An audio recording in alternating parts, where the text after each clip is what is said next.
Yo, what's up အားလုံးပဲမင်္ဂလာပါကျွန်တော်မချူပါကျွန်တော်ဒီနေ့ Premiere Pro Beginner Course နောက်ဆုံးအပိုင်းဖြစ်တဲ့ Platform မှာပါဝင်တဲ့အကြောင်းအရာတွေကိုကျွန်တော်ပြပြမှာဖြစ်ပါတယ်ကျွန်တော်ဒီနေ့ဘာကြောင့်ပြောမလဲဆိုတော့ Premiere Pro ကိုချက်လောက်ဝင်ကြည့်လိုက်အောင်ကျွန်တော် Premiere Pro ကိုရောက်ပါပြီပြီးတော့ရှင်ကျွန်တော်တို့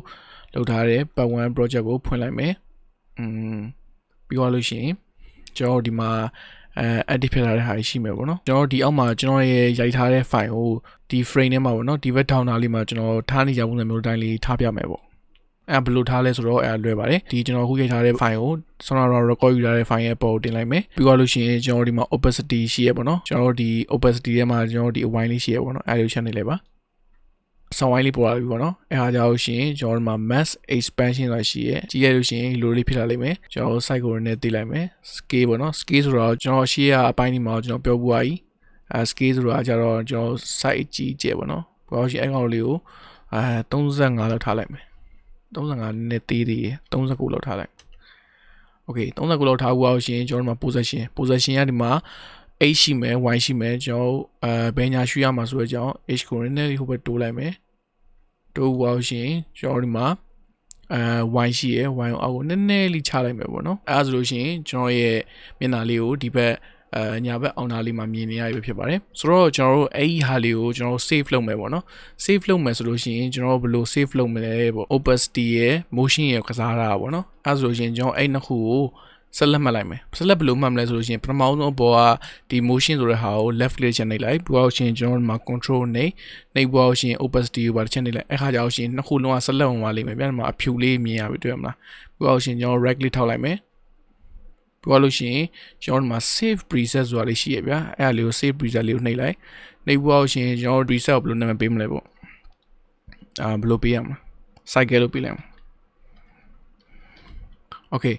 cycle လို့ပေးလိုက်မယ်ပေးဖို့ရှင် description ဆိုတာကြောင့်ဒီ effect ရဲ့အကြောင်းပေါ့နော်ဒီ effect ကဘယ်လိုအလုပ်လုပ်လဲသူရဲ့ effect ကဘယ်လိုပုံစံမျိုးတက်ရောက်လဲပေါ့အဲဥစားကိုကျွန်တော်ရေးလို့ရတယ်ကျွန်တော်တော့ပုံမှန်တော့မရေးဘူးပေါ့နော်မရေးဘဲနဲ့ကျွန်တော် okay လို့နေတယ်အဲဆိုရှင်ဆောင်းတော့ကနည်းနည်း click ခဲ့တဲ့ဟာလေးကိုကျွန်တော် preset မှတ်ဖို့ရဖြစ်ပါတယ်အဲ့ဟာကိုကျွန်တော်ရဲ့မျက်နှာလေးကိုဆောင်းဝိုင်းလေးမလုပ်ရသေးတဲ့ click တွေရှိရပါတော့အဲ့ click တွေပေါ်မှာကျွန်တော်အဲ့ sound preset ကိုသုံးပြမယ်ဆိုတော့အဲ့ဆိုလို့ရှိရင်ကျွန်တော်တို့အဲ့ preset ကိုဘယ်လိုသွားရှာမလဲပေါ့ okay အဲ့ဒါလွယ်ပါတယ်ဒီဘက်မှာ effect ရှိရယ်အဲ့ effect အောက်မှာ preset ရှိရယ် preset ကိုနေလဲပါပြီးတော့ရှင်ကျွန်တော်ဆောင်းတော့ကဆက်လက်ပေးထားတဲ့ cycle ဆိုတာရှိရယ်အဲ့ cycle ကိုကျွန်တော်တို့ဒီကျွန်တော်ရဲ့မျက်နှာပေါ်မှာအသုံးပြုမှာဖြစ်ပါတယ်ဆိုတော့ကျွန်တော်အဲ့ cycle လေးကို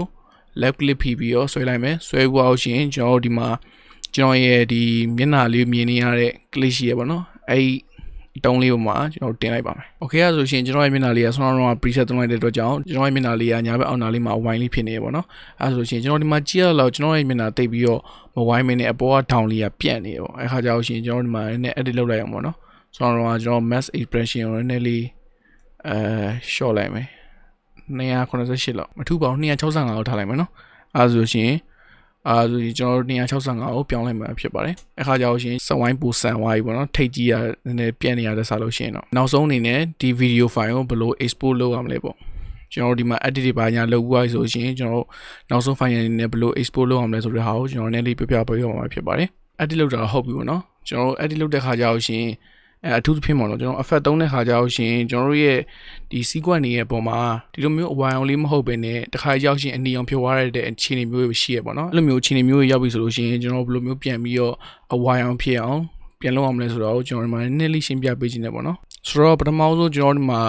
glow ဆိုတဲ့ file လေးကိုရှာလိုက်မယ်ပေါ့နော်ပြီးတော့လို့ရှိရင်ကျွန်တော်ဒီမှာ s glow ဆိုတဲ့ဟာရှိရပေါ့နော်ဒါကတော့ကျွန်တော်တပ်ပါတီနေ download ဆိုရတဲ့ဟာပေါ့အဲ့ခါကျတော့ရှင်ဒီဟာကိုတင်လိုက်မယ်ကျွန်တော်ရဲ့မျက်နှာလေးကနည်းနည်း glow သွားလိမ့်မယ်ပေါ့နော်လင်းပြီးတော့စီကွန်ထဲမှာကျတော့အဲ့နေရာကွက်ပြီးတော့နီးနေလိမ့်မယ်ပေါ့နီးနေရဆိုလို့ရှိရင်အဲ့နီးနေရာကိုကျွန်တော်ပုံမှန်ဝါအောင်ဘယ်လိုလုပ်အောင်မလဲဆိုတော့နည်းလေးရှင်းပြပေးခြင်းတယ်ပေါ့ဘယ်လိုလုပ်မလဲဆိုလို့ရှိရင်အဲ့နီးနေတဲ့နေရာကိုဆက်လက်ပေးပြီးတော့ကျွန်တော် render ခေါက်အောင်မှာဖြစ်ပါတယ်ဆိုတော့ဘယ်လိုခေါက်အောင်မလဲဆိုလို့ရှိရင်ဒီအနီအောင်ရဲ့အစနားလောက်ကိုတွားပြီးတော့ source panel မှာလုပ်ခဲ့လို့မျိုး input ပေးလိုက်မယ်ပြီးတော့ရှင်ထောင်းဆုံးသွားပြီးတော့ output ပေးလိုက်မယ်အခါကျတော့ရှင်ကျွန်တော်တို့ရဲ့ဒီနီးနေတဲ့နေရာတွေကဆက်လက်ပေးပြီးသားဖြစ်သွားလိမ့်မယ်ပေါ့နော်အခါကျတော့ရှင်ကျွန်တော်အဲ့နေရာကို enter check ခေါက်လိုက်မှာဖြစ်ပါတယ် enter ခေါက်လိုက်လို့ရှိရင်ကျွန်တော်တို့ဒီမှာ rendering box ပေါ်လာလိမ့်မယ် rendering box ပေါ်လာပြီဆိုလို့ရှိရင်သူရဲ့ဒီမှာ percentage ပြလာတယ်ပေါ့နော်ဒီ percent 100ပြည့်သွားလို့ရှိရင်ဒီနေရာဝါမှာဖြစ်ပါတယ်ဆိုတော့ကျွန်တော်တို့အဲ့ဒါကိုတစ်ချက်တော့စောင့်ကြည့်လိုက်အောင် Okay အဲ့ဆိုလို့ရှိရင်ကျွန်တော်တို့ဒီမှာတရားပြသွားလို့ရှိရင်ဒီလိုမျိုးဖြိုသွားလိမ့်မယ်ပေါ့နော်ကျွန်တော်တို့ဒီမှာတရားပြသွားလို့ရှိရင်ဒီနေရာလေးကပုံမှန်အဝါတိုင်းလေးပဲဖြိုသွားရဖြစ်ပါတယ်ဆိုတော့အဲ့ဆိုလို့ရှိရင်ကျွန်တော်နောက်ဆုံးအဆင့်အနေနဲ့ဒီ edit ဖြတ်ထားတဲ့ video file ကိုကျွန်တော်တို့ဘယ်လိုမျိုး export ထုတ်အောင်လဲဆိုတဲ့ဟာလေးကိုကျွန်တော်နည်းလေးရှင်းပြပေးချင်ပါတယ်ဆိုတော့ပထမဆုံးအနေနဲ့ဘယ်လို export ထုတ်မလဲဆိုလို့ရှိရင်ကျွန်တော်တို့ export ထုတ်မဲ့နေရာကို import output ယူချက်ပေါ့နော်ကျွန်တော်တို့ပုံမှန်အမြဲဘယ်လိုလုပ်လဲဆိုလို့ရှိရင်ကျွန်တော် keyboard ပေါ်မှာ home ဆိုတော့ရှိရ home ကိုနေပြီးတော့ import ပေးလိုက်တယ်ပြီးတော့လို့ရှိရင် add on နေလိုက်တယ် add on နေပြီးတော့လို့ရှိရင် output ပေးလိုက်တယ်အခါကျတော့ရှင်ကျွန်တော်တို့ရဲ့ဒီ edit ဖြတ်မဲ့ဟာရဲ့အစားဆုံးကျွန်တော်တို့ import output ယူသွားပြီးဖြစ်ပါတယ်တချို့လူတွေကကြောက်ဒီအရှိမအလွတ်ကြီးထားရတယ်ပေါ့နော်အခါကျတော့ရှင်တော့နည်းလေးတတိထားပြီးတော့လို့မျိုးနောက်နည်းလေးကတ်ဆုပ်လိုက်ပေါ့အခါကျတော့ရှင်တော့အဆင်ပြေရောဖြစ်ပါတယ်အဲဆိုလို့ရှိရင်ကျွန်တော်တို့ file ကိုချက်သွားလိုက်မယ် file ကိုသွားပြီးလို့ရှိရင်ကျွန်တော်တို့ဒီမှာ export ဆိုတာရှိရယ် export မှာသွားပြီးတော့ media ကိုနှိပ်လိုက်ပြီးဆိုလို့ရှိရင်ကျွန်တော်တို့ media panel ကိုရောက်ပြီဖြစ်ပါတယ်ဆိုတော့အဲ့လိုမလုပ်ချင်ဘူးကျွန်တော်တို့ကဒီ control M ကိုနှိပ်လိုက်ရပါတယ်ကျွန်တော်တို့ပုံမှန်အမြဲတမ်း control M နဲ့နှိပ်တယ်ပေါ့နော်အဲ့ဆိုရှင်ကျွန်တော်တို့ control ရဲ့ M ကိုနှိပ်လိုက်ပါမယ် okay အဲ့ဆိုရှင်ကျွန်တော်တို့မှာ export setting တွေကိုစပြီးတော့ရွေးချယ်လို့ရပါပြီပထမဆုံးကျွန်တော်ကတော့အမြဲတမ်း 8.264 နဲ့ပဲထုတ်တယ်ဒါပေမဲ့လည်း 8.264 တက်ပို့ပြီးတော့ကောင်းတဲ့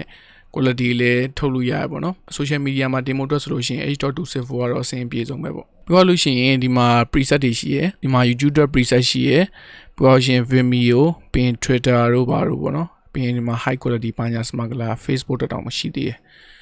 ်ဒါပေမဲ့ကျွန်တော်တော့ 2K အမြင်ထုတ်တယ်ဘာကြောင့် 2K ထုတ်ရလဲဆိုတဲ့အကြောင်းကိုတော့ကျွန်တော်ရဲ့ဒီ knowledge channel မှာ Facebook channel မှာကျွန်တော်တခါတင်ခဲ့ဘူးတယ်ပေါ့နော်ဆိုတော့ထားပါတော့ဆိုတော့ကျွန်တော်အမြင်ထုတ်နေကြပုံစံဖြစ်တဲ့ 2K 24 frame per second နဲ့ဘယ်လိုထုတ်အောင်လဲဆိုတဲ့ဟာလေးကိုကျွန်တော်လည်းဒီမှာရှင်းပြပေးချင်ပါတယ်ဆိုတော့ပထမဆုံး H.264 နေလိုက်တယ်ဒီပူအောင်ရှင်ကျွန်တော်တို့ဒီမှာ custom ပဲထားလိုက်တယ်ပူအောင်ရှင်ကျွန်တော်တို့ဒီမှာ output name ပေါ့နော်ကျွန်တော်တို့ဒီမှာ output name ကိုပေးရင်လည်းတခါကျွန်တော်တို့output ထုတ်မဲ့ကျွန်တော် location မှာတခါရွေးလို့ရပါပေါ့ကျွန်တော်တို့အမြင် desktop မှာပဲရွေးတယ်ပူအောင်ရှင်ဒါ export ပေါ့ okay အဲ့ဆိုရင်ကျွန်တော်တို့မှာအဲ့ဆိုရင်ကျွန်တော်တို့မှာ export video ဆိုပြီးနာမည်ပေးလိုက်တယ်ပေါ့နော်ပြီးတော့ရှင်ကျွန်တော် save ကိုချက်နေလိုက်တယ်နေပြီးတော့ရှင်ကျွန်တော်တို့ရဲ့ output ကမှန်မှန်ဒီမှာလာပြီးတော့ check လုပ်လို့ရပါပေါ့နော်ဒီမှာဆိုလို့ရှိရင် C user နေစဉ်ရဲ့ဒီ desktop export video.mp4 ပေါ့ကျွန်တော်တို့ဒီမှာအောက်ကဟာကိုချက်သွားလိုက်အောင်ပထမအဆုံးကတော့ effect ပေါ့နော်effect ဆိုတာကြတော့ကျွန်တော်တို့ဒီ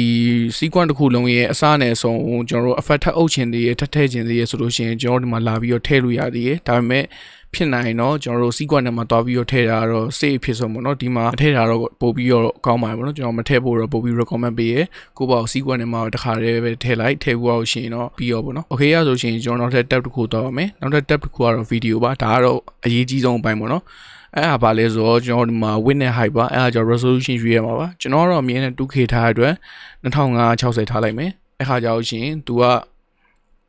လိုက်ပြီးတော့1440ကိုလိုက်ပြောင်းပြီးရပါလို့လဲဆိုတော့ကျွန်တော်က 60:9 ratio နဲ့ဒါကိုထုတ်မှာဖြစ်တဲ့အတွက်ကြောင့်ပေါ့နော်60:9 ratio ကဘာလဲဆိုတော့သိချင်တယ်ဆိုလို့ရှိရင်တော့ကျွန်တော်ရဲ့ဒီရှေ့ကတင်ထားတဲ့ video တစ်ချက်တော့တွားကြည့်လို့ရပါတယ်ကျွန်တော်ရဲ့ဒီအပေါ်မှာလည်းတစ်ချက် link ထည့်ပေးရမယ်ပေါ့နော် okay ပြီးတော့ရှင်ကျွန်တော်တို့မှာ 2K ဒါပြီးသွားပြီပြီးတော့ရှင်ကျွန်တော်တို့မှာ24 frame per second ရှိရယ်ပြီးရင် progressive မှန်တယ်ဒါ square pixel မှန်တယ်အဲဆိုရှင်ဒါတွေကမှန်သွားပြီပြီးတော့ NTSC ပြီးရင်ဒီ box လေးကိုတစ်ချက်လောက်အမှန်ချစ်လိုက်ပါပြီးတော့လို့ရှိရင်ဒီနေရာမှာ profile ကိုကျွန်တော်တို့အမြဲတမ်း height ထားတယ်height ထားဖို့လို့ရှိရင်အောက်ကဟာကို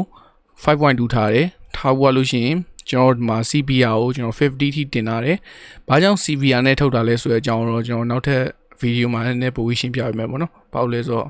ဒီဟာရှင်းပြရလို့ရှိရင်ဒီဗီဒီယိုတော့ရှည်သွားလိမ့်မယ် okay အဲဆိုလို့ရှိရင် CPR 50 ထားလိုက်မယ်ပို့လို့ရှိရင်ကျွန်တော်ဒီအောက်မှာ use maximum render quality လေးကိုအမှန်ချစ်ပေးလိုက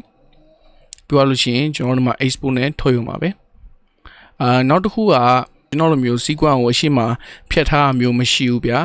အစနဲ့ဆုံးကလုံးဝကိုရှေ့ပိတ်နောက်ပိတ်ထားရတယ်ဆိုလို့ရှိရင်ကျွန်တော်တို့ဒီ sequence အောက်ကနေပြီးတော့ entire sequence နဲ့တယ်ဆိုလို့ရှိရင်လည်းဒီ sequence တစ်ခုလုံးသာအတွက်ကိုသူကနေပြီးတော့ export ထုတ်ပေးရပေါ့နော်အဲ့ဒါတော့ပို့ပြီးတော့ save ဖြစ်တယ်ပေါ့တော့ဘာလို့လဲဆိုတော့ကျွန်တော်တို့ဒီ input output ရွေးရတဲ့မှာတချို့နေရာလေးမပါဝါဘူးဆိုလို့ရှိရင်လည်း sequence နဲ့မှာကြံခဲ့လို့ရှိရင်တစ်ခါပြန်ပြီးတော့ export ထုတ်ရတာမတက်တာဘူးလေသိရမလားအဲ့ဒါဆိုလို့ရှိရင်ကျွန်တော်တို့မှာ audio တစ်ချက်တောင်းမယ်ပေါ့နော် audio ထဲမှာဆိုလို့ရှိရင် AAC ရှိရယ် embed ရှိရယ်ကျွန်တော်ကတော့အမြဲတမ်း AAC ပဲထားတယ် AAC 48 kHz ပြီးသွားလို့ရှိရင် stereo ပြီးရင် high ပြီးရင်320ဒါတော့အရေးကြီးဆုံးပဲဒီမှာ320ထားတယ်အဲ့ဆိုလို့ရှိရင်ကျွန်တော်ပြီးပေါ့နော်ပြီးသွားပြီဆိုလို့ရှိရင်ကျွန်တော်တို့သူ့ရဲ့ file size ကဘယ်လောက် file size နဲ့ထွက်လာနိုင်လဲဆိုတော့သူကနေပြီးတော့တစ်ချက်ခံမှန်းပေးရပေါ့နော် 9135 MB ဆိုလို့ရှိရင်တော့7 GB လောက်ထိထွက်မယ်လို့မှန်းတယ်ပေါ့နော်အဲဆိုရင်ကျွန်တော်ဒီမှာ export လုပ်လိုက်ပြီဆိုလို့ရှိရင် Premiere Pro ကနေပြီးတော့ဒီ file ကို export လုပ်ပေးပါလိမ့်မယ်အခါကျတော့ရှင်တော့ကျွန်တော်ဒီ export file ထုတ်ပြီးဆိုလို့ရှိရင်တော့ကျွန်တော် file ကိုရပြီဖြစ်ပါတယ်ဒီမှာကျွန်တော်မြင်နေရ GUE ဆိုတာကြတော့ Adobe Media Encoder ကိုလှမ်းပြီးတော့ဒီ file ကို export ထုတ်ဖို့တွားပြီးတော့သူကလှမ်းပို့ပေးတာဖြစ်ပါတယ်ကျွန်တော်ကဒီမှာ Premiere Pro ပဲအဓိကထားပြီးပြောတာဆိုတော့ GUE ဆိုတဲ့ဟာကိုတော့ကျွန်တော်မသုံးပြတော့ဘူးဒီဘက်က export ကကြတော့ Premiere Pro ထဲမှာပဲ export ထုတ်တာဒီဘက်က GUE ဆိုတာကြတော့ Media Encoder နဲ့ export ထုတ်တာအဲ့နှစ်ခုပဲကောက်ရတာဖြစ်ပါတယ်ဆိုတော့ export နဲ့လို့ရှိရင်ဒီမှာစပြီးတော့ export ထုတ်ပါပြီဒီမှာကြာချိန်လဲရှည်ရပြီပါတယ်6မိနစ်ပေါ့နော်6မိနစ်ဒီပါကြာမယ်ပေါ့အဲ့ခါကြောင့်ရှင်ကျွန်တော်တို့ export ထုတ်ပြီးလို့ရှိရင်ဒီဘက်အပြင်မှာကျွန်တော်တို့ရဲ့ file ကရောက်နေပါလိမ့်မယ်ကျွန်တော်တို့ရဲ့ export video ဆိုပြီးတော့တွေ့မြင်ရမှာဖြစ်ပါတယ် Okay အားလုံးပဲကျွန်တော်ရဲ့ဒီ Premiere Pro beginner course လေးကိုကြည့်ပြီးတော့နင်းငယ် Premiere Pro အကြောင်းတီးမိခေါင်းမှုရလိမ့်မယ်လို့ကျွန်တော်မျှော်လင့်နေပေါ့နော်ကျွန်တော်ရဲ့ဒီ Premiere Pro beginner course ကိုအစားဆုံးကြည့်ပြီးတော့ကျေးဇူးအများကြီးတင်ပါတယ်ဒီလိုမျိုး video တွေဆက်ပြီးကြည့်နေဆိုလို့ရှိရင်ကျွန်တော် YouTube channel လေးကိုလည်း subscribe လုပ်ပေးဖို့အတွက်တောင်းဆိုပါတယ် Okay guys အားဆိုရှင်ကျွန်တော်တို့ video တွေမှာပြန်လည်ဆုံတွေ့ပါမယ် Peace